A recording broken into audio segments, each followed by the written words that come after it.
Iran के राष्ट्रपति मसूद जिस्कियान रूस के दौरे पर हैं, जहां उन्होंने रूसी राष्ट्रपति व्लादिमीर पुतिन से मुलाकात की। इस दौरे में रूस और अमेरिका ने कई समझौते पर हस्ताक्षर किए, जिनसे दोनों देशों के आर्थिक और सैन्य संबंध मजबूत होंगे। दोनों देशों पर पश्चिमी देशों के प्रतिबंधों को देखते हुए यह समझौता काफ़ी अहम माने जा रहे हैं और यह भी माना जा रहा है कि यह समझौते पश्चिमी ताकतों के लिए चिंता की वजह बन सकते हैं। समझौते पर हस्ताक्षर करने के बाद रूसी राष्ट्रपति व्लादिमीर पुतिन ने संवाददाताओं से कहा कि रूस और ईरान मजबूती से विदेशी दबाव का सामना करेंगे। मसूद जिस्कियान ने भी कहा कि ईरान की नेबरहुड पॉलिसी में रूस की एक खास जगह है। बात करें अगर रूस और ईरान के बीच हुए समझौते की, तो दोनों देशों ने 20 साल की रणनीतिक साझेदारी संधि पर हस्ताक्षर किए हैं, जिसमें रक्षार्थ और प्रौद्योगिकी से लेकर ऊर्जा और व्यापार तक के क्षेत्र शामिल हैं। इस समझौते के मुताबिक दोनों देशों ने इस बात पर सहमति जताई है कि वह अपने क्षेत्रों का उपयोग ऐसे काम के लिए नहीं होने देंगे जिनसे दूसरे पक्ष को कोई खतरा हो।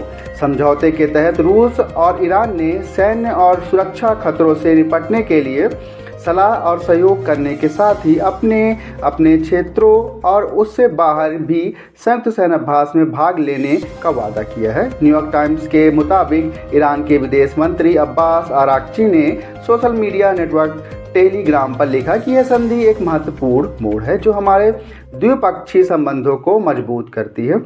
यह केवल एक राजनीतिक समझौता नहीं है, यह एक भविष्य का रोड मैप है।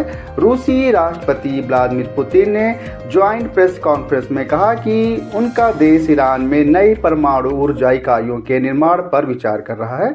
रूस अपने यहाँ बचे हुए गैस का कुछ हिस्सा ईरान को बेचना चाहता है। दरअसल यूक्रेन के साथ युद्ध शुरू होने के बाद से यूरोपीय संघ ने रूस से गैस की आयात में काफ़ी कमी की है, जिससे रूस को इसके लिए नए ग्राहकों की तलाश है। पुतिन ने कहा कि रूस हर साल ईरान को 55 अरब क्यूबिक मीटर गैस की आपूर्ति कर सकता है। अंग्रेजी अखबार न्यूयॉर्क टाइम्स के मुताबिक दोनों देशों के बीच ताज़ा समझौता सैन्य मुद्दों के मुकाबले आर्थिक मुद्दों पर ज़्यादा केंद्रित है। साथ ही यह समझौता ऐसे देशों को करीब लाएगा जो पश्चिम देशों को चुनौती देने की इच्छा रखते हैं।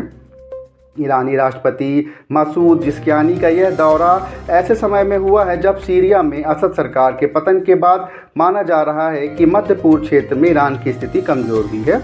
ईरान और रूस इस बात पर सहमत हुए हैं कि अगर कोई तीसरा देश इन दोनों देशों में से किसी एक पर हमला करता है तो दूसरा देश हमलावर की मदद करने से इनकार कर देगा।